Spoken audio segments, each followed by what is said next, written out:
For decades, Nigeria's roads were ruled by foreign giants: Toyota, Honda, Mercedes. Imported cars flooded the growing Nigerian market, draining billions from the economy. It was an unchallenged reality. No one questioned it, no one dared to change it. But something was about to change. A young man from Ennui, Anambra State, eastern Nigeria, was about to write his name on the sand of times. From a young age, he had refused to accept that Nigeria could only consume what others built. As such, he looked at an industry dominated by global powerhouses and said, "Why not us?"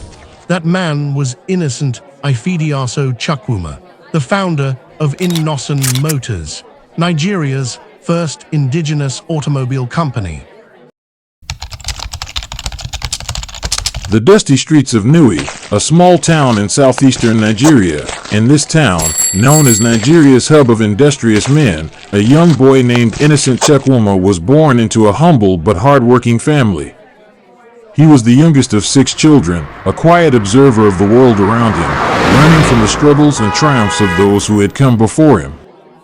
From an early age, Innocent was different. While other children played, he watched. He studied how businesses operated, how traders turned a profit, and how a single decision could mean success or failure. His father, a civil servant, provided a modest living, but the fire for something greater burned in Innocent's heart. After completing his secondary education in 1978, Innocent had one dream: to become an engineer. But fate had other plans. He failed to meet the required university cutoff mark. It was a devastating blow, one that could have ended his ambition right there. But rather than wallowing in self-pity, he saw a different path, one paved not by textbooks and classrooms but by hard work and sharp business instincts.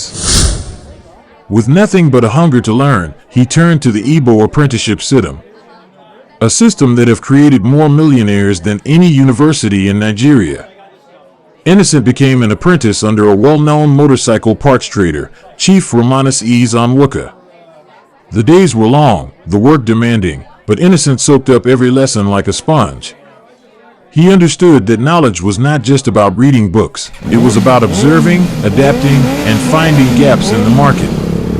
By 1980, with a mere 3,000 Nigerian nairas loan from his elder brother, he started his own business, Gabriel's International. He began by selling motorcycle spare parts, a booming market at the time. His sharp business acumen soon set him apart. He noticed something: imported motorcycles were expensive, and customers were struggling to afford them. Then came a moment of brilliance. Why not import disassembled motorcycles and assemble them locally? This single idea changed everything. By assembling the motorcycles in Nigeria, he slashed costs by almost 40%. The demand exploded. Before long, Innocent Chukwuma was no longer just a trader, he was an industry disruptor. Success in motorcycle assembly was not enough. Innocent had always thought bigger. He had watched for years as Nigeria remained dependent on foreign vehicles, draining the economy, creating jobs abroad while millions of Nigerians struggled. What if Nigeria had its own car brand? What if we built vehicles designed for Africa, by Africans? It was an outrageous dream. People laughed at him. You want to compete with Toyota? With Honda? With Mercedes? But Innocent was not a man to be discouraged by doubters. In 2007, Innocent Vehicle Manufacturing, IVM, was born, the first truly Nigerian automobile company. It was not easy. There were no steel plants in Nigeria capable of producing the materials he needed. The bureaucratic system worked against him at every turn. Foreign cars manufacturers, sensing a threat, made deals to keep his brand out of the market. Yet, he persisted. He had his goals in plain sight. He would fight through government red tape. He would push for local production. And he dreamt of hiring Nigerian engineers and give them world-class training. He was to build a factory in Nui, in the east, not in Lagos or Kano, proving that Nigeria could manufacture its own vehicles. Today, Innoson Motors produces a wide range of vehicles, from private cars to commercial buses, from military-grade trucks to electric vehicles. His factory is not just making cars, it is creating jobs and inspiring a new generation of African industrialists. Innocen's journey is more than a business success story. It is a definition of the power of resilience, innovation, and an unshakable belief in one's dreams. He could have given up when he failed to enter the university. He could have settled for a comfortable life as a small-time trader, but he chose to keep going, to see opportunities where others saw obstacles. Do not listen to those who say it cannot be done. Prove them wrong. Because somewhere out there, right now, another young boy with nothing but a dream walking on the streets of Lagos or Kano is watching, learning, and daring to dream. And just like Innocent Chukwuma, that dream may one day change the world. And like all entrepreneurs, when you bet against the storm and win, success becomes addictive.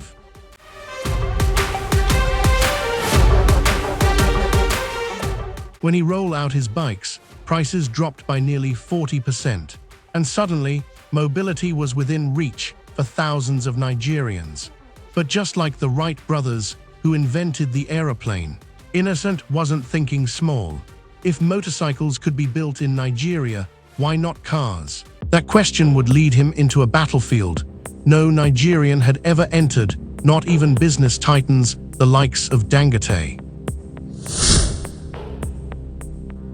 The moment Innoson Motors launched in 2007, the attacks began not physical, but economic, political, and bureaucratic huddles. Foreign automakers who had enjoyed decades of dominance saw him as a threat.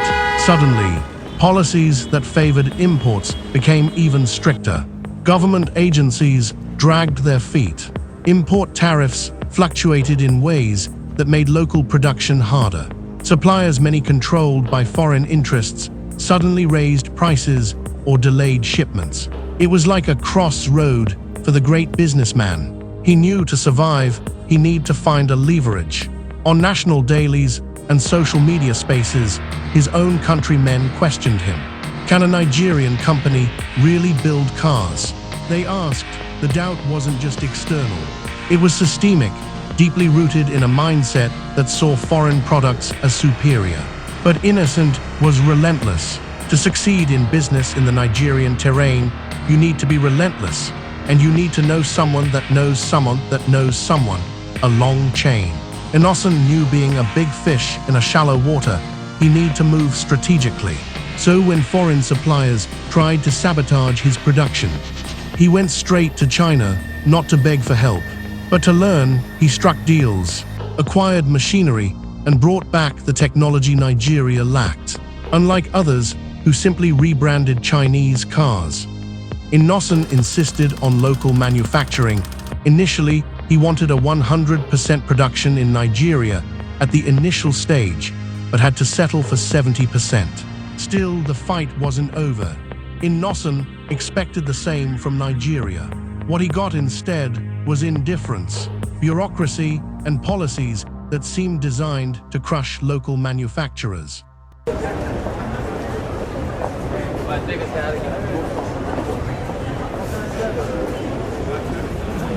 If you study Innoson, you would realize that he didn't just build cars. He built a movement, one that says Nigeria can produce, one that dares young Africans to dream beyond the limits imposed on them. The question is no longer, can Nigeria build its own cars? The question now is, what's next? Build, innovate, dominate. This reflect the Innoson mindset for business success. Innocent Chukwuma's journey is proof that no industry is too big to disrupt, no system too rigid to challenge, and no dream too ambitious to chase. He didn't wait for permission. He didn't ask if it was possible. He saw a need, took a risk, and built a legacy where others saw limitations. That is the Innoson mantra, a mindset every entrepreneur must embrace. If you are watching this right now, it's time to step up the gear.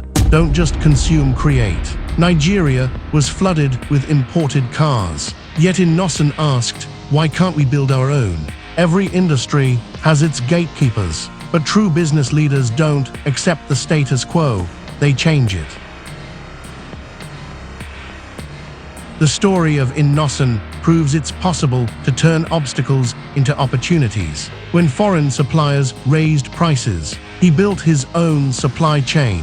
When policies favored imports, he lobbied for change using the power of networking.